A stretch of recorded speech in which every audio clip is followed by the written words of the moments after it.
Halo adik-adik, selamat datang di Fokus Study Club. Perkenalkan, dengan saya Kak Firdaus. Pada video kali ini saya akan menjelaskan mengenai materi gelombang. Nah, apa itu gelombang? Gelombang adalah getaran yang merambat. Nah, getaran di video sebelumnya sudah dibahas ya. Getaran itu adalah gerak bolak-balik terhadap titik timbang. Nah, sementara gelombang itu adalah getaran yang merambat. Pada gelombang, perambatannya itu membawa energi. Nah, jadi si gelombang getarannya dia merambat membawa energi. Nah, kemudian gelombang tidak membawa partikel. Jadi ketika gelombang merambat nih, yang berpindah hanyalah energi, tapi partikelnya tidak. Seperti itu. Nah, kemudian rumus-rumus yang digunakan pada gelombang seperti di layar ini jumlahnya ada 6. Kita tulis dulu aja ya. Kita kasih nomor 1, 2, 3, 4, 5, 6. Nah, mungkin kalau misalkan adik-adik sudah melihat video tentang getaran. Nah, jadi ini tidak semua rumus itu rumus gelombang ya. Nah, ternyata rumus nomor 1 dan 2 itu adalah rumus getaran.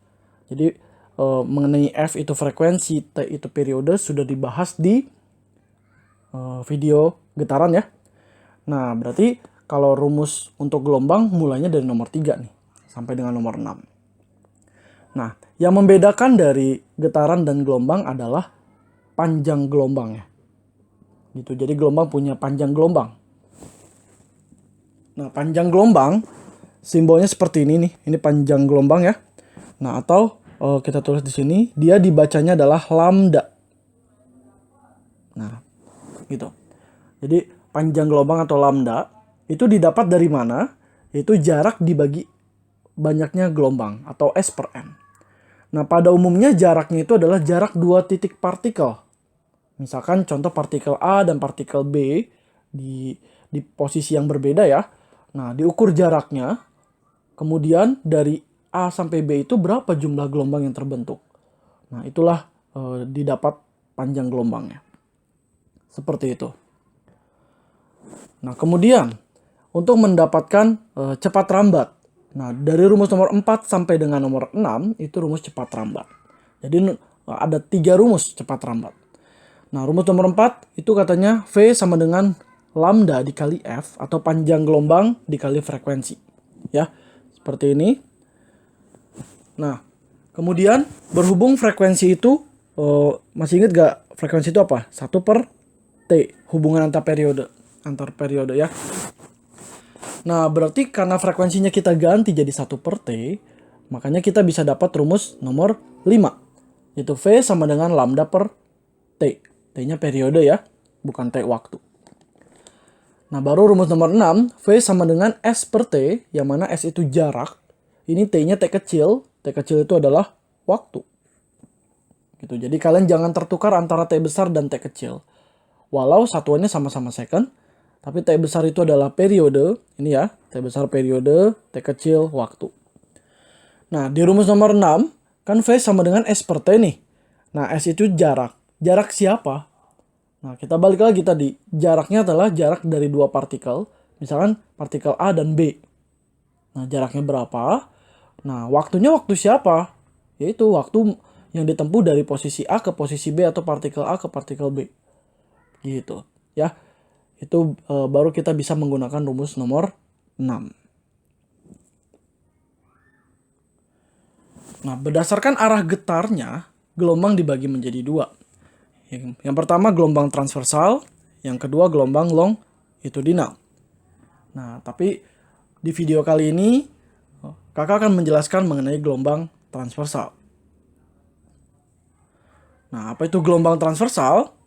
Nah, gelombang transversal itu adalah, ini bukan getarannya, ini gelombang. Gelombang yang arah rambatnya tegak lurus dengan arah getarnya. Jadi katanya arah rambatnya tegak lurus dengan arah getarnya. Nah, jadi gelombang transversal ada huruf T-nya. Nah, T itu berarti tegak. Gitu. Jadi itu untuk mengingat supaya kalian tidak lupa kemana arah geraknya seperti apa mengenai gelombang transversal ya. Nah, bisa dilihat pada gambar bahwa gelombang transversal itu gambar seperti ini. Gitu. Nah, jadi dia bergetarnya ke atas, bisa ke bawah sebenarnya ya. Jadi atas bawah. Kalau merambatnya dari kiri ke kanan atau kalau dari kanan ke kiri juga bisa gitu. Jadi dia membentuk tegak lurus ketika dia bergetar dan merambat membentuk tegak lurus. Seperti itu gambarnya. Nah, pada bagian gelombang transversal ada penamaan-penamaan tersendiri. Apa itu? Yang pertama, ini yang diarsir ini namanya adalah bukit. Nah, itu bukit. Kemudian yang diarsir yang di bawah ini namanya adalah lembah. Nah, setelah itu apa? Setelah itu yang di titik ini, yang bawah ini namanya dasar lembah. Kemudian yang titik di atas ini adalah puncak. Atau bisa disebut juga puncak bukit. Ya. Itu penamaan-penamaan pada gelombang transversal. Nah, kemudian kalau jarak dari puncak ke bawah ke sini, ini dinamakan amplitudo. Ke tengah sini ya, kalau dari tengah ke bawah, itu juga amplitudo sama.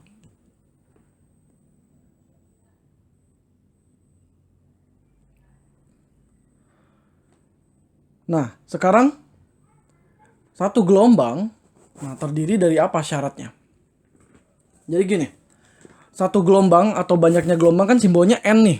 Nah, jadi sekarang kalau N-nya 1, itu syaratnya bagaimana? Nah, ternyata yang pertama syaratnya adalah satu bukit, satu lembah. Nah, jadi bisa dilihat bahwa untuk membentuk satu gelombang, kita harus punya satu bukit dan kita harus punya satu lembah. Misalnya gini, ini dari satu bukit, ini satu lembah. Nah, dari satu bukit ke satu lembah, ini dinamakan satu panjang gelombang. Gitu. Ya. Kalau dibalik juga boleh, satu lembah, satu bukit ya sama aja. Gitu ya. Nah, jadi ini dikatakan satu gelombang atau berarti jarak dari satu bukit ke satu lembah itu dinamakan juga panjang gelombang. Tapi syarat untuk membentuk satu gelombang ya harus ada satu bukit dan satu lembah. Nah, berarti kalau misalkan kita cuma punya satu bukit. Kalau punyanya satu bukit atau satu lembah. Nah, itu berarti berapa gelombang? Nah, karena kita punya satu bukit, satu lembah itu satu gelombang. Jadi kalau kita punya satu bukit aja atau satu lembah aja, itu dinamakan setengah gelombang. Gitu. Nah, sekarang gimana kalau misalkan kita punyanya setengah bukit? Kita punya setengah bukit atau punyanya setengah lembah. Itu berapa gelombang? Nah, ya udah, kalau satu bukit aja setengah gelombang, berarti setengah bukit tinggal bagi dua dong. Setengah bagi dua. Jadi seperempat gelombang. Jadi kalau misalkan kalian punya soal atau gambar partikel atau ininya di yang arsir ini yang baru ya, sini nih. Nah, ini berapa gelombang nih? Nah, itu dikatakan seperempat gelombang. Seperti itu, ya. Nah, berikutnya syarat untuk satu gelombang juga ada dua cara nih selain satu bukit satu lembah, yaitu juga dengan cara kita bisa mengukur jarak antar dua puncak. Nah, jadi ini, misalnya ini puncak A dan puncak B yang berdekatan ya. Jadi A sama B saling berdekatan puncaknya. Nah, jadi jarak antar puncak A dan puncak B yang berdekatan inilah dikatakan satu gelombang. Nah, sebenarnya sama juga nih. Gini, jadi kalau puncak A misalnya kita ukur ke bawah ya. Puncak B juga ke bawah. Nah, dari sini kita arsir, ini dapatnya berapa? Dapat setengah bukit kan? Nah, setengah bukit. Nah, ditambah ini satu lembah kan? Nah, ditambah ini setengah bukit juga. Nah, gitu. Nah, setengah bukit sama setengah bukit kalau dijumlahin jadi berapa? Satu bukit dong. Nah, satu bukit ditambah satu lembah. Nah, makanya sebenarnya kalau kita hitung lagi ternyata sama aja kayak syarat yang pertama. Jadi ada satu bukit dan satu lembah gitu. Jadi kenapa jarak antar dua puncak dikatakan satu gelombang? Ya karena itu terbentuk satu bukit dan satu lembah juga. Makanya dikatakan satu gelombang. Seperti itu ya. Nah, contoh dari gelombang transversal ada gelombang permukaan air, gelombang tali, gelombang cahaya. Nah, sekarang kita masuk ke contoh soal. Nah, perhatikan gambar. Di sini ada bentuk gelombang dan penamaannya. Nah, yang dimaksud satu gelombang adalah gini. Jadi kalau kita mau menghitung atau mau menentukan satu gelombang menggunakan titik-titik ya. Nah, kita harus cari yang bentuknya harus ada bentukan lekukan bukit dan lekukan lembah. Gitu ya. Tadi kan dicontohkannya seperti itu kan. Kita lihat yang A dulu. Dari A itu bilangnya B ke C ke D ke E. B-nya yang di atas. Berarti kita gambar gini. B ke C, C-nya ini ya. Ke D ke E. Nah, E-nya di sini. Nah, gitu. Ini dari B, kemudian C-nya di sini. Ini D, ini E. Nah, ini ngebentuknya apa? Ini setengah bukit dan satu lembah. Ini yang A ya. Kita gambar aja di sini. Ini yang B gimana? Katanya dari A, B, C, D, E. Dari A ke B gini. Dari A ke B. B-nya di sini ya. Kemudian ke C. Dari C turun ke bawah ke D. Dari D naik lagi ke atas. Nah, ini satu bukit, satu lembah. Kemudian yang C. Dari G ke H aksen. Ini ada tanda kutip satunya ya. Dari G ke H aksen. Berarti lurus gini. Dari H aksen ke I. Lurus lagi. Dari I ke K. Berarti J-nya, J sama J aksennya dilewat. Ini ada dua kemungkinan. Bisa melengkung ke atas atau gambarnya bisa lurus aja. Gitu. Ya. Kemudian gambar yang D. Dari E ke F aksen. Berarti lurus lagi dong. Karena kan dari E ini F aksennya. Kemudian ke G. Lurus lagi. Terus ke H ke bawah. Set. Nah. Tadi syarat satu gelombang apa? Syarat satu gelombang kan harus terbentuk satu bukit dan satu lembah. Nah, ya udah berarti dari pilihan A, B, C, D yang membentuk satu bukit dan satu lembah adalah pilihan yang B ya. Gitu. Jadi seperti itu. Kalian bisa gambar dulu supaya bisa tahu mana yang termasuk ke dalam satu gelombang. Nah, sekarang berikutnya, contoh berikutnya perhatikan pada gambar. Nah, pertanyaannya adalah cepat rambat gelombang dari gambar di atas adalah. Nah, kita lihat dulu nih. Seperti biasa, kita tentukan diketahui dan ditanyakannya. Nah, yang diketahui ada apa aja? Ini kan jarak dari P ke Q ya. Nah, jaraknya katanya, jarak itu kan apa?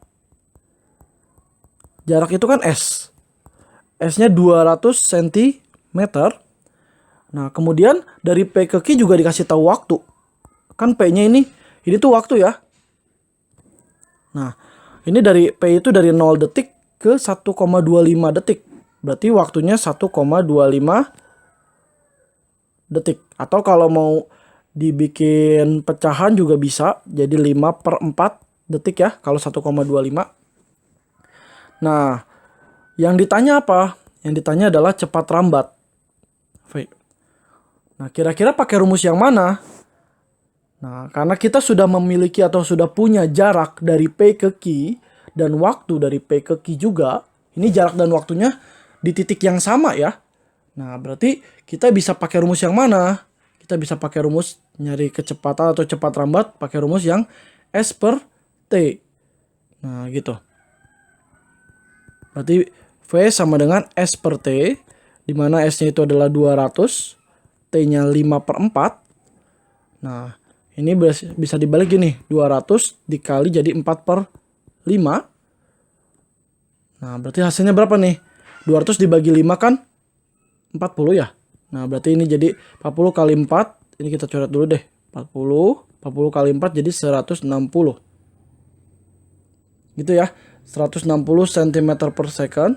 Atau kalau diubah ke meter jadi 1,6 meter per second. Seperti itu mengenai cara mendapatkan cepat rambat. Nah, kalau misalkan kalian mau mencoba pakai rumus yang ini, yang lambda kali F atau lambda per T juga sebenarnya bisa. Gitu. Misalkan kita coba ya. Kita coba misalkan cara kedua deh. Cara kedua. Misalkan kalau mau cari lambda. Kalau mau mencari lambda berarti lambda kan rumusnya S per N. Nah, kita lihat dulu. S-nya berapa? S-nya udah tahu dari P ke Q itu 200. N-nya? Nah, kalian tentuin dulu N-nya berapa. Lihat, ini ada berapa bukit? 1, 2, 3. Ya, ada 3 bukit, ada 2 lembah. Berarti 1, 2. Nah, berarti intinya ada 2 pasang bukit dan lembah dan 1 bukit ya. Nah, berarti intinya apa? Dari yang satu ini 1 panjang gelombang dong. 1 gelombang, ini 2 gelombang. Nah, berarti sisanya tinggal setengah bukit. Tinggal 1 bukit, jadi tinggal setengah gelombang. Intinya adalah N-nya berapa? N-nya adalah 2 setengah gelombang. Gitu. Ya. Nah, ini nanti tinggal dihitung nih. Berapa? Kan 200 dibagi 2,5. Berapa tuh? Kita 200 dibagi 2,5. Hasilnya sama dengan 80. Ya. 80 cm. Nah, sekarang kita hitung frekuensi. Frekuensi kan rumusnya N per T. Nah, kita mau pakai T yang mana? Nah, kita anggap sama ya dari 0 ke 1,25. Berarti T-nya 125. Berarti N-nya sama ya. 2,5. Nah, gitu. Nah, jadi kita perkecil 2,5 dibagi 125. Berapa hasilnya? Yaitu 1/5. Satuannya Hertz. Nah, baru kita bisa pakai rumus V sama dengan lambda dikali F.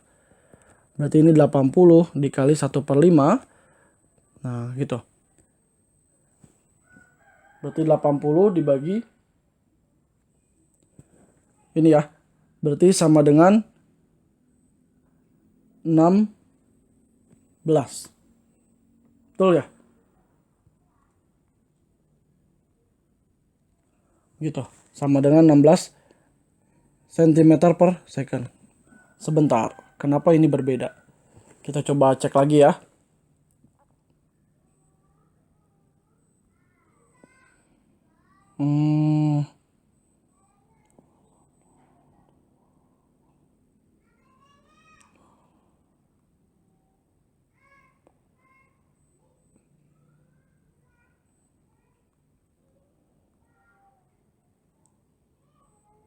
Oh, enggak, ini terbalik nih, ternyata frekuensinya bukan 1/5, maaf ya.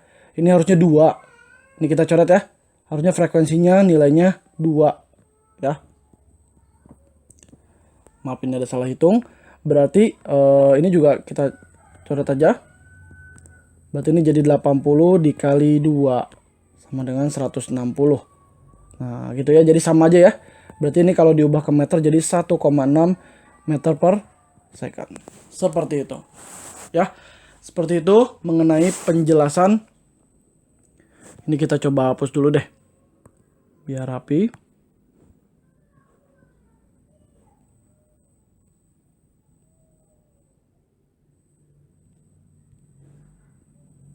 Nah, sebentar kita hapus dulu ya. Nah, berarti gini. Jadi intinya kalian kalau misalnya mau pakai cara 1 ataupun cara 2 sama aja. Gitu. Ya, berarti ini tadi 2 Hz. Nah, kemudian ini berarti jadi 80 kali 2 sama dengan 160 cm per second. Nah, itu jadi 1,6 meter per second. Seperti itu. Oke, mengenai gelombang transversal. Terima kasih dan silakan nanti kalian bisa lagi melihat rekaman selanjutnya. Terima kasih semuanya.